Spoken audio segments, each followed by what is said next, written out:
നമസ്കാരം, Devika plus point മറ്റൊരു മലയാളം ക്ലാസ്സിലേക്ക് എല്ലാവർക്കും സ്വാഗതം. സോ നമ്മൾ ഇവിടെ ഡിസ്കസ് ചെയ്യാൻ പോകുന്നത് സമാസം എന്ന് പറയുന്ന ഒരു ഗ്രാമർ ടോപ്പിക്കാണ്. ഈ സമാസം എന്ന് പറഞ്ഞാൽ എന്താണ്? അതായത് വിഭക്തിയുടെ സഹായമില്ലാതെ പദങ്ങൾ കൂടി ചേർന്ന് ഒറ്റപ്പദമാകുന്നതാണ് സമാസം. വിഭക്തിയുടെ സഹായമില്ലാതെ രണ്ട് പദങ്ങൾ കൂടി ചേർന്ന് ഒറ്റപ്പദമാകുന്നതിനെ സമാസം എന്ന് പറയുന്നു. എങ്കിൽ സമാസത്തിൽ എത്ര പദങ്ങളുണ്ട്?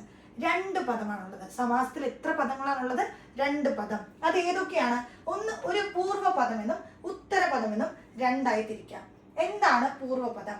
അഥവാ ആദ്യ പദമാണ് പൂർവ്വപദം. അതായത് സമാസത്തിൽ രണ്ട് പദങ്ങൾ ഉണ്ടായിരിക്കും. ഈ രണ്ട് പദങ്ങളെ നമ്മൾ എന്ത് ചെയ്യുന്നു? ഡിവൈഡ് ചെയ്യുന്നു. പൂർവ്വപദമെന്നും ഉത്തരപദമെന്നും. പൂർവ്വപദം ഒന്നാമത്തെ പദമായിട്ടും ഉത്തരപദം രണ്ടാമത്തെ പദമായിട്ടും നമ്മൾ കണക്കാക്കുന്നു. ഇതിനൊരു എക്സാമ്പിൾ ഉണ്ട്. എന്താണത്? നീലയായ ആകാശം. എന്താണ് നീല? ഈ നീലയായ എന്ന് പറയുന്നതാണ് എന്ത്? പൂർവ്വപദം. പൂർവ്വപദം ഏതാണ്? നീലയായ. എങ്കിൽ ഉത്തരപദം ഏതാണ്? അത് ആകാശമാണ്. രണ്ടാമത്തെ പദമാണ് ഉത്തരപദം. അതുകൊണ്ട് ആകാശമാണ് എന്ത്? ഉത്തരപദം. ഇനി സമാസത്തെ നമ്മൾ കുറെ ഡിവിഷൻസ് ഉണ്ട്. സമാസത്തിന് എന്തുണ്ട്? കുറച്ചുകൂടി ഡിവിഷൻസ് ഉണ്ട്. അതിൽ ഒന്നാമത്തെയാണ് എന്ത്? അവ്യയീഭാവ സമാസം. എന്താണ്? അവ്യയീഭാവ സമാസം. ഈ അവ്യയീഭാവ എന്ന് പറഞ്ഞാൽ ആദ്യ പദത്തിനായിരിക്കും പ്രാധാന്യം. ഇഷ്ടം പോലെ. യഥേഷ്ടം എന്ന് പറഞ്ഞാൽ എന്താണ്? ഇഷ്ടം പോലെ. അതായത് ഉത്തരപദത്തിനാണ് പ്രാധാന്യം ഇല്ലാത്തത്. പൂർവ്വപദത്തിന് എന്താണ്? പൂർണ്ണ പ്രാധാന്യമുള്ള പദങ്ങളെ നമ്മൾ എന്ത് വിളിക്കും? അവ്യയീഭാവ സമാസം. അതേപോലെ ഇവിടെ കുറച്ചുകൂടെ എക്സാമ്പിൾ ഉണ്ട്. യഥാക്രമം, ക്രമം പോലെ, പ്രതിദിനം, ദിനം തോറും, പ്രതിമാസം, മാസം തോറും, സസ്നേഹം, സ്നേഹത്തോടെ, സദയം, ദയോടെ, സവിനയം, വിനയത്തോടെ. ഇതൊക്കെ എന്താണ്? ഇതൊക്കെ അവ്യയീഭാവ സമാസത്തിന്റെ ഉദാഹരണങ്ങളാണ്. നമ്മൾക്ക് ഇനി അടുത്തതായിട്ട് തത്പുരുഷ സമാസം. എന്താണ് തത്പുരുഷ സമാസം? അതായത് ഉത്തരപദത്തിന് പ്രാധാന്യമുള്ള സമാസമാണെന്ത്? തത്പുരുഷ സമാസം. ഏതിനാണ് പ്രാധാന്യം? ഉത്തരപദത്തിനാണ് പ്രാധാന്യം. എങ്കിൽ ഉപമിത തത്പുരുഷൻ എന്ന് പറഞ്ഞാൽ എന്താണ്? അത് വിഗ്രഹിക്കുന്ന സമയത്ത്. എന്താണ് വിഗ്രഹിക്കല്? രണ്ട് വാക്യങ്ങളെ നമ്മൾ എന്ത് ചെയ്യുന്നു?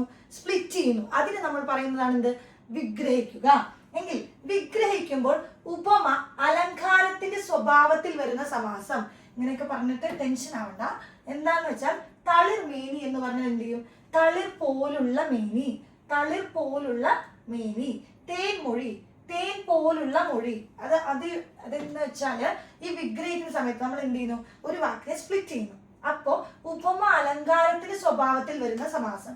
ഈ തളിർ മേനി എന്ന് പറഞ്ഞാൽ എന്താണ്? തളിർ പോലുള്ള മേനി. തേൻമൊഴി, തേൻ പോലുള്ള മൊഴി. ശിലാഹൃദയം, ശില പോലുള്ള. ഇതെന്ത് ചെയ്യുന്നു? ഈ ശിലാഹൃദയത്തെ അലങ്കരിക്കുന്നു.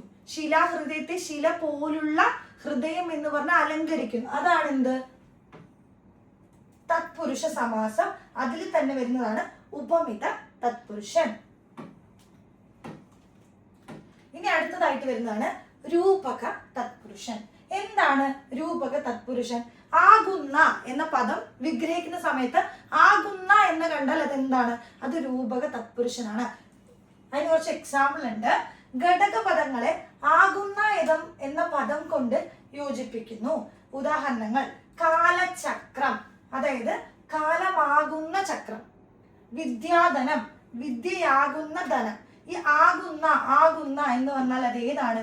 രൂപക തത്പുരുഷനാണ്. ഈ സമാസത്തിൽ കുറെ ഡിവിഷൻസ് ഉണ്ട്. ഈ ഡിവിഷനില് അതിൽ കുറച്ച് എക്സാമ്പിൾ നമുക്ക് ചോദിക്കും. രൂപമാകുന്ന എന്നത് ഏത് സമാസത്തിൽ എവിടെ പെടുന്നു, ഏത് ഡിവിഷനിലാണ് വരുന്നത് എന്നൊക്കെ ചോദിച്ചാൽ അത് ഏതാണ്? രൂപക തത്പുരുഷനില് പെടുന്നു. അതേപോലെ മനമാകുന്ന ദർപ്പണം, മുഖകമലം. എന്താണ്? മുഖമാകുന്ന കമലം. ഇനി എന്താണ് നിർദ്ദേശിക തത്പുരുഷൻ? അതായത് എന്ന പദം വരുന്നത് നിർദ്ദേശിക തത്പുരുഷനാണ്. എന്ന പദം കൊണ്ട് വരുന്നതാണ് എന്ത്? നിർദ്ദേശിക തത്പുരുഷൻ. എക്സാമ്പിൾ ഉണ്ട്. നയനം എന്ന ഇന്ദ്രിയം, കാളിദാസൻ എന്ന കവിഗംഗ, എന്ന നദി. ഈ എന്ന് വന്നാൽ അത് ഏതാണ്? അത് നിർദ്ദേശിക തത്പുരുഷനാണ്. അത് ഏതാണ്? നിർദ്ദേശിക തത്പുരുഷൻ. ഓക്കെ, ഇനി നമ്മൾക്ക് പറയാൻ പോണത് പ്രതിഗ്രാഹിക തത്പുരുഷൻ. അതായത് നമ്മൾ ലേ ലേ ലേ എന്നാണ്, തലയിലെ, കാട്ടിലെ, കുളത്തിലെ. ഈ ലേ ലേ എന്ന് പറഞ്ഞാൽ അത് ഏതാണ്? അത് പ്രതിഗ്രാഹിക തത്പുരുഷനാണ്. തലയിലെ, കാട്ടിലെ, കുളത്തിലെ, ഇതൊക്കെ ഏതാണ്? അത് പ്രതിഗ്രാഹിക തത്പുരുഷനാണ്. നിങ്ങൾ കുറച്ച് എക്സാമ്പിൾ മാത്രം പഠിക്കുക. ലേ എന്ന് വന്നാൽ ഏതാണ്, ആകുന്നു എന്ന് വന്നാൽ ഏതാണ്, അങ്ങനെ കുറച്ച് കാര്യങ്ങൾ മാത്രം നമുക്ക് പഠിച്ചാൽ സിമ്പിൾ ആയിട്ട് എന്ത് ചെയ്യാം, എക്സാമിന് ആൻസർ ചെയ്യാവുന്നതാണ്. അടുത്തത് സംയോജിക തത്പുരുഷൻ. അതായത് രാജ്യത്തോട്, ഓട് എന്ന് വരുന്നതാണ് എന്ത്, സംയോജിക തത്പുരുഷൻ. ഈ ഓട് എന്ന് പറഞ്ഞാൽ ഏതാണത്? അത് സംയോജിക തത്പുരുഷനാണ്. അതായത് എക്സാമ്പിൾ എന്താണ്? രാജ്യത്തോട് സ്നേഹം, പുത്രനോട് വാത്സല്യം, ദേശത്തോട് ദ്രോഹം. ഈ ഓട് ഓട് എന്ന് കണ്ടാൽ അതേതാണ്? അത് സംയോജിപ്പിച്ച് സംയോജിക തത്പുരുഷനാണെന്ന് ഉറപ്പിക്കുക. ഇനി ഉദ്ദേശിക തത്പുരുഷൻ. അതായത് പിതൃക്കൾക്ക് ക്ക് ന് എന്ന് വരുന്നതാണ് എന്ത്, ഉദ്ദേശിക തത്പുരുഷൻ. അതേതാണ്? ക്ക് ന് എന്ന് വരുന്നതാണ് ഉദ്ദേശിക തത്പുരുഷൻ. പിതൃക്കൾക്ക്, ഗുരുവിന്, ആചാരങ്ങൾക്ക് ക്ക് ന് എന്ന് വരുന്നതാണ് എന്ത്, ഉദ്ദേശിക തത്പുരുഷൻ. പഠിച്ചു വെക്കുക. ക്ക് ന് എന്ന് വരുന്നത് ഏത് തത്പുരുഷനാണ്? അത് ഉദ്ദേശിക തത്പുരുഷനാണ്. ഇനി എന്താണ് പ്രയോജിക തത്പുരുഷൻ? അതായത് പൂവാലുള്ള, സ്വർണത്താലുള്ള, ചന്ദ്രത്താലുള്ള, ഈ ഉള്ള ഉള്ള എന്ന് വരുന്നതാണ് എന്ത്, പ്രയോജിക തത്പുരുഷൻ. പ്രയോജിക തത്പുരുഷൻ എന്താണ്? പൂവാലുള്ള, സ്വർണത്താലുള്ള, ചന്ദ്രത്താലുള്ള, ഈ ല ല ല എന്ന് വരുന്നതൊക്കെ പ്രയോജിക തത്പുരുഷനാണ്. മനസ്സിലാക്കി പഠിക്കുക. എവിടെയൊക്കെയാണ് എന്തൊക്കെയാണ് വരുന്നതെന്ന് മനസ്സിലാക്കി പഠിക്കുക. ഇനി എന്താണ് സംബന്ധിക തത്പുരുഷൻ? അതായത് പശുവിന്റെ, രാജ്യത്തിന്റെ, പശുവിന്റെ പാൽ, കുയിലിന്റെ നാദം, അതായത് ഇന്ത്യ വരുന്നതാണ് എന്ത്, സംബന്ധിക തത്പുരുഷൻ. ഏത് വരുന്നു? ഇന്ത്യ, പശുവിന്റെ, രാജ്യത്തിന്റെ, കുയിലിന്റെ, ഇതൊക്കെ എന്തിന് ഉദാഹരണങ്ങളാണ്? അത് സംബന്ധിക തത്പുരുഷനാണ്. ഓക്കെ, നമുക്ക് നോക്കാം. ആധാരിക തത്പുരുഷൻ. മലയിൽ കയറ്റം, തെങ്ങിൽ കയറ്റം, മരത്തിൽ കയറ്റം. ഇൽ ഇൽ എന്ന് വരുന്ന പദങ്ങളെ നമ്മൾ എന്ത് വിളിക്കൂടാ? ആധാരിക തത്പുരുഷൻ എന്ന് വിളിക്കും. എക്സാമ്പിൾ എന്താണ്? മലയിൽ, തെങ്ങിൽ, മരത്തിൽ. അതിൽ ഇൽ ഇൽ എന്ന് വരുന്ന പദങ്ങളെ നമ്മൾ എന്ത് വിളിക്കും? ആധാരിക തത്പുരുഷൻ എന്ന് വിളിക്കും. എങ്കിൽ എന്താണ് മധ്യമ പദലോപി? എന്താണ് മധ്യമ പദലോപി? അതായത് ആശയം വ്യക്തമാക്കുന്നതിനായി വിഗ്രഹവാക്യത്തിൽ ചേർക്കുന്ന ചില പദങ്ങൾ ലോപിക്കുന്ന സമാസം. നമ്മൾ ഒരു കാര്യം എക്സ്പ്ലെയിൻ ചെയ്യാൻ വേണ്ടി, അതായത് ആശയം വ്യക്തമാക്കാൻ വേണ്ടി നമ്മൾ എന്ത് ചെയ്യുന്നു? വിഗ്രഹിക്കുന്ന സമയത്ത്, രണ്ടാക്കുന്ന ഒരു പദത്തെ രണ്ടാക്കുന്ന സമയത്ത് ആ ആശയം വ്യക്തമാക്കാനായി ചില പദങ്ങൾ നമ്മൾ എന്ത് ചെയ്യുന്നു? ആ സമാസത്തിൽ കൂട്ടിച്ചേർക്കുന്നു. എന്ത് ചെയ്യുന്നു? കൂട്ടിച്ചേർക്കുന്നു. എങ്കിലൊന്ന് ശ്രദ്ധിക്കുക. ആശയം വ്യക്തമാക്കാൻ ഇപ്പൊ നമ്മളൊരു കാര്യം പറയുകയാണ്. ആശയം വ്യക്തമാക്കുന്നതിന് വേണ്ടി രണ്ട് പദങ്ങൾ, ഒരു പദത്തെ നമ്മൾ എന്ത് ചെയ്യുന്നു? രണ്ടാക്കുന്നു. ഈ പദത്തെ വ്യക്തമാക്കുന്നതിന് വേണ്ടി നമ്മൾ എന്ത് ചെയ്യുന്നു? കുറച്ച് വാക്കുകൾ കൂടെ കൂട്ടിച്ചേർക്കുന്നു. ഇതിനെ നമ്മൾ എന്ത് വിളിക്കും? അതാണ് മധ്യമ പദലോപി. എങ്കിൽ തീപ്പെട്ടി. തീപ്പെട്ടി എന്തിനാണ്? തീ ഉണ്ടാക്കാനുള്ള പെട്ടിയാണ്. എന്താണ്? തീ ഉണ്ടാക്കാനുള്ള പെട്ടി. ഈ ഉണ്ടാക്കാനുള്ള അതെവിടെയാണ്?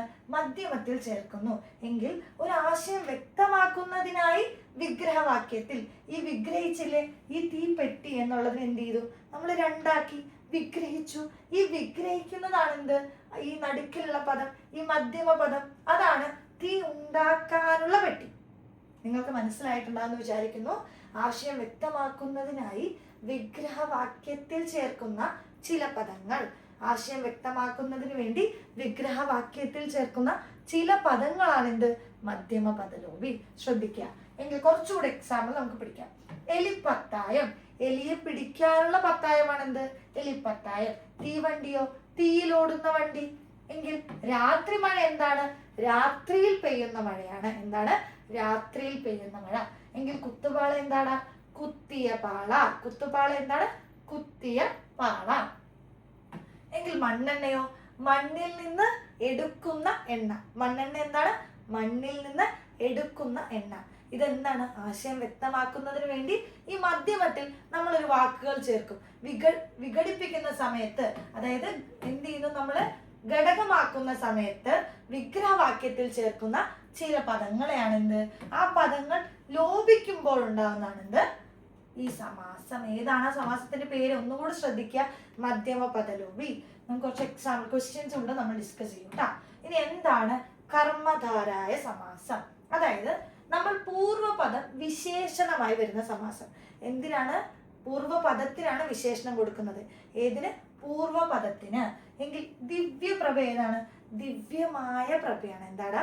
ദിവ്യമായ പ്രഭയാണ്. എങ്കിൽ മഞ്ഞക്കിളിയോ? മഞ്ഞയായ കിളി. എന്താണ്? മഞ്ഞയായ കിളി. എങ്കിൽ ധീരപുത്രനോ? ധീരനായ പുത്രനാണ് എന്ത്? ധീരപുത്രൻ. ഇതിനൊക്കെ എന്താണ്? പൂർവ്വപദത്തിനാണ് ഉദാഹരണം കൊടുക്കുന്നത്. പൂർവ്വപദത്തിനാണ് നമ്മൾ എന്ത് കൊടുക്കുന്നത്? വിശേഷിപ്പിക്കുന്നത്. പൂർവ്വപദത്തിനെയാണ് നമ്മൾ വിശേഷിപ്പിക്കുന്നത്. എങ്കിൽ മഹർഷിയോ? മഹാനായ ഋഷിയാണെന്ത്? മഹർഷി. ഇനി എന്താണ് ദ്വിഗുസമാസം? അതായത് നമ്മൾ ഇതിൽ ആദ്യ പദത്തെ നമ്മൾ സംഖ്യയായി കുറിക്കുന്നു, എണ്ണത്തെ ആയി കുറിക്കുന്നു, ഒരു നമ്പർ വരുന്നു, അത് ദ്വിഗുസമാസമാണ്. ആദ്യ പദം എന്തായി വരുന്നു? നമ്പർ, അതായത് എണ്ണമായിട്ട് കണക്കാക്കാം. നമുക്ക് എക്സാമ്പിൾ നോക്കാം. മൂവാണ്ട്. എന്താണ്? മൂവാണ്ട്, അതൊരു ദ്വിഗുസമാസമാണ്. അയ്യമ്പ്, അതൊരു ദ്വിഗുസമാസമാണ്. പഞ്ചവേദം, 5 വേദമാണെന്ത്? പഞ്ചവേദം. എങ്കിൽ നവരാത്രിയോ? 9 രാത്രിയാണെന്ത്? നവരാത്രി. 9 രാത്രിയാണ് നവരാത്രി. ഇതൊക്കെ എന്താണ്? നമ്പേഴ്സ് ആണ് അല്ലെ? ഈ നമ്പേഴ്സ് ഒക്കെ വന്നാൽ അത് എന്താണ്? ദ്വിഗുസമാസമാണ്. നമ്പേഴ്സ് വന്നാൽ അത് ദ്വിഗുസമാസമാണെന്ന് പഠിച്ചു വെക്കുക. ഇനി എന്താണ് ദ്വന്ദ്വ സമാസം? എന്താണ് ദ്വന്ദ്വ സമാസം? അതായത് നമ്മൾ ഇത്രയും നേരം പഠിച്ചു പൂർവ്വപദത്തിന് പ്രാധാന്യമുള്ളവ, ഉത്തരപദത്തിന് പ്രാധാന്യമുള്ളവ. എങ്കിൽ ഇവ രണ്ടിനും പ്രാധാന്യമുള്ള സമാസമാണ് ദ്വന്ദ്വ സമാസം. ദ്വന്ദ്വ എന്ന് പറയുമ്പോൾ തന്നെ 2 എന്ന് ആലോചിക്കുക. അപ്പൊ എന്ത് ചെയ്യുന്നു? പൂർവ്വപദത്തിന് പ്രാധാന്യമുണ്ട്, ഉത്തരപദത്തിന് പ്രാധാന്യമുണ്ട്. ശ്രദ്ധിക്കുക, എക്സാമ്പിൾ ഉണ്ട്. 4, 5. 4, 5 ഇത് രണ്ടിനും എന്താണ്? സെയിം ഇമ്പോർട്ടൻസ് ആണ് നമ്മൾ കൊടുക്കുന്നത്. 4, 5 എന്ന് പറയുമ്പോൾ തുല്യ പ്രാധാന്യം കൊടുക്കുന്നു. പൂർവ്വപദത്തിനും ഉത്തരപദത്തിനും തുല്യ പ്രാധാന്യമുള്ള സമാസമാണ് എന്ത്? ദ്വന്ദ്വ സമാസം. എങ്കിൽ എന്താണ്? ചരാചരങ്ങൾ, ചരവും അചരവും. എന്താണ്? ചരവും അചരവും. എങ്കിൽ ഗുരു ശിഷ്യന്മാർ എന്താടാ? ഗുരുവും ശിഷ്യനും. എന്താണ്? ഗുരുവും ശിഷ്യന്മാരും. എങ്കിൽ കൈകാലുകളോ? കൈയും കാലുകളും. ഇതിന് രണ്ടിനും സെയിം ഇമ്പോർട്ടൻസ് അല്ലേ നമ്മൾ കൊടുക്കുന്നത്? കൈയിനും കാലിനും ഒരേ ഇമ്പോർട്ടൻസ് ആണ് കൊടുക്കുന്നത്. അപ്പൊ അങ്ങനെ ഒരു പൂർവ്വപദത്തിനും ഉത്തരപദത്തിനും പൂർണ്ണമായ ഇമ്പോർട്ടൻസ് കൊടുക്കുന്ന നമ്മൾ വാക്യങ്ങൾ നമ്മൾ എന്ത് വിളിക്കും? ദ്വന്ദ്വ സമാസം എന്ന് വിളിക്കുന്നു. ഇനി അടുത്തതാണ് ബഹുവ്രീഹി സമാസം. അതായത് പൂർവ്വപദത്തിനും ഉത്തരപദത്തിനും അല്ലാതെ മൂന്നാമതൊരു പദത്തിന്, എന്താണ്? പൂർവ്വപദത്തിനും ഉത്തരപദത്തിനും അല്ലാതെ മൂന്നാമതൊരു പദത്തിന് അർത്ഥസൂചന നൽകുന്ന സമാസം. എന്താണ്? പൂർവ്വപദത്തിനും ഉത്തരപദത്തിനും അല്ലാതെ മൂന്നാമതൊരു പദത്തിന് ഉത്തരസൂചന നൽകുന്ന, അതായത് അർത്ഥസൂചന നൽകുന്ന സമാസം. എന്താണ്? മനഃശാസ്ത്രജ്ഞൻ. എന്താണ്? മനഃശാസ്ത്രം അറിയാവുന്നവൻ. അതായത് മനഃശാസ്ത്രജ്ഞൻ എങ്ങനെ നമുക്ക് എഴുതാം? മനഃശാസ്ത്രം അറിയാവുന്നവൻ. എങ്കിൽ ദേശീയമോ? ദേശത്തെ സംബന്ധിക്കുന്നത് എന്തോ അത്. എന്താണ് ദേശീയം? ദേശത്തെ സംബന്ധിക്കുന്നത് എന്താണോ അത്. എങ്കിൽ മയൂരവാഹനനോ? മയൂരം വാഹനമായിട്ടുള്ളവൻ. മയൂരം വാഹനമായിട്ടുള്ളവൻ. എന്താണ് മയൂരം? മയിലാണ് കേട്ടോ. എന്താണ് മയൂരം? മയിലാണ്. എങ്കിൽ പീതാംബരനോ? നമ്മുടെ എക്സാമിന് ചോദിച്ചിട്ടുണ്ട്, കഴിഞ്ഞ പ്രാവശ്യത്തെ എക്സാമിന് പീതാംബരൻ എന്ന് ചോദിച്ചിട്ടുണ്ട്. പീതമായ അമ്പരം ധരിച്ചവൻ. ശ്രദ്ധിക്കുക, പീതാംബരൻ എന്താണ്? പീതമായ അമ്പരം ധരിച്ചവൻ. എങ്കിൽ എന്താണ് ചക്രപാണി? ചക്രം പാണിയിലുള്ളവൻ. എന്താണ്? ചക്രം പാണിയിലുള്ളവൻ. അപ്പൊ പൂർവ്വപദത്തിനും ഉത്തരപദത്തിനും അല്ലാതെ മറ്റൊരു പദത്തിന് അർത്ഥസൂചന നൽകുന്ന പദത്തെ നമ്മൾ എന്ത് വിളിക്കൂടാ? ബഹുവ്രീഹി സമാസം എന്ന് വിളിക്കും. എന്ത് വിളിക്കും? ബഹുവ്രീഹി സമാസം. മനഃശാസ്ത്രജ്ഞൻ, മനഃശാസ്ത്രം അറിയാവുന്നവൻ. ദേശീയം, ദേശത്തെ സംബന്ധിക്കുന്ന എന്തോ അത്. കുറച്ചുകൂടി എക്സാമ്പിൾ ഒക്കെ നമ്മൾ ഡിസ്കസ് ചെയ്തു. അതൊക്കെ വായിക്കാം. സോ നിങ്ങളുടെ സിലബസിൽ 13 ടോപ്പിക്കാണ് മലയാളത്തിലുള്ളത്. ഈ 13 ടോപ്പിക്ക് നമുക്ക് മുഴുവനായിട്ട് എങ്ങനെ പഠിക്കാം, ഏത് രീതിയിൽ പഠിക്കാം, ഏത് രീതിയിൽ പഠിച്ചാൽ നമ്മൾ എങ്ങനെ നമ്മൾ റാങ്ക് ലിസ്റ്റിൽ എത്തും, അതൊക്കെയാണ് നമ്മൾ ഇന്ന് ഈ ക്ലാസ്സിൽ നമ്മൾ കുറച്ച് കാര്യം, അതായത് ഗ്രാമർ പാർട്ട് മാത്രമാണ് നമ്മൾ ഇന്നിവിടെ ഡിസ്കസ് ചെയ്യുന്നത്. അപ്പോൾ അതിൽ ഗ്രാമറിൽ ഏറ്റവും ഇമ്പോർട്ടൻ്റ് ആയിട്ടുള്ള കുറച്ച് ടോപ്പിക്സുകൾ കൂടെ നമ്മൾ ഇതിൽ എന്ത് ചെയ്യും, ഇൻക്ലൂഡ് ചെയ്യുന്നതാണ്. ഇപ്പോൾ നിങ്ങളുടെ 13 ടോപ്പിക്കിൽ നിങ്ങൾക്ക് കുറച്ച് അധികം ക്വസ്റ്റ്യൻസ് ഉണ്ട്, അധികമായിട്ട്, അതായത് പഠിച്ചാൽ തീരാത്തൊരു പോർഷനാണ് പര്യായം എന്ന് പറയുന്നത്. അതേപോലെ വിപരീതം, ഇതൊക്കെ എന്താണ് എപ്പോഴും അവിടെ എത്താത്ത ടോപ്പിക്കാണ്. പക്ഷെ നമ്മൾക്കിത് എങ്ങനെ പഠിച്ചെടുക്കാം, ഏത് രീതിയിൽ പഠിച്ചാൽ നമുക്ക് മാർക്ക് കിട്ടും? ഈ 13 ടോപ്പിക്കിൽ നമുക്ക് എത്ര മാർക്കിനാണ് എക്സാം? 20 മാർക്കും, ചില എക്സാമുകളിൽ 10 മാർക്കിനൊക്കെ ആയിരിക്കും എന്തുണ്ടാവുക, പരീക്ഷകൾ ഉണ്ടാവുക. അപ്പോൾ 20 മാർക്കും നമ്മുടെ കയ്യിൽ കിട്ടാൻ നമ്മൾ എന്ത് ചെയ്യണം, ഏത് രീതിയിൽ പഠിക്കണം, ഒരു ക്വസ്റ്റ്യൻ പേപ്പർ എടുത്താൽ എങ്ങനെ മലയാളം പഠിക്കണം എന്നൊക്കെ നിങ്ങൾക്ക് സംശയം ഉണ്ടാകും. ഈ സംശയങ്ങൾക്കെല്ലാം നമുക്ക് എന്ത് ചെയ്യാം, മറുപടികൾ തരാം. അതായത് നിങ്ങൾക്ക് ഇതിൻ്റെ ഫ്രീ PDF ഞങ്ങളുടെ ടെലിഗ്രാം ചാനലിൽ അപ്ഡേറ്റ് ചെയ്യുന്നതായിരിക്കും. അതിൻ്റെ ലിങ്കൊക്കെ ഇതിൽ ഡിസ്ക്രിപ്ഷൻ ബോക്സിൽ കാണുന്നതാണ്. നിങ്ങൾ കയറി നോക്കുക. ഇതെല്ലാം ഈ PDF എല്ലാം ആ ടെലിഗ്രാം ചാനലിൽ ഉണ്ടായിരിക്കും. അതുപോലെ തന്നെ നിങ്ങൾക്ക് വരുന്ന എല്ലാ ഡൗട്ടും നമ്മൾ ക്ലിയർ ചെയ്ത് തരുന്നതായിരിക്കും. അപ്പോൾ അതേപോലെ നിങ്ങൾ കൃത്യമായി പഠിച്ചാൽ എന്ത് ചെയ്യാം, നമുക്ക് സുഖമായിട്ട് റാങ്ക് ലിസ്റ്റിൽ എത്താൻ പറ്റും. എങ്ങനെ നമുക്ക് 20 മാർക്ക് വളരെ എളുപ്പത്തിൽ വാങ്ങിക്കാൻ കഴിയും. ഈ ടോപ്പിക്കുകളെല്ലാം നിങ്ങൾ എന്ത് ചെയ്യുക, ഹൃദിസ്ഥമാക്കുക. അതായത് മനസ്സിൽ വെച്ച് പഠിക്കുക, മനസ്സിലാക്കി പഠിക്കുക. അപ്പോൾ മാത്രമേ നമ്മൾ എന്ത് ചെയ്യൂ, ഏറ്റവും മുന്നിലെത്തുള്ളൂ. അപ്പോൾ ഇന്നത്തെ ക്ലാസ്സിന് നന്ദി. വീണ്ടും കാണാം.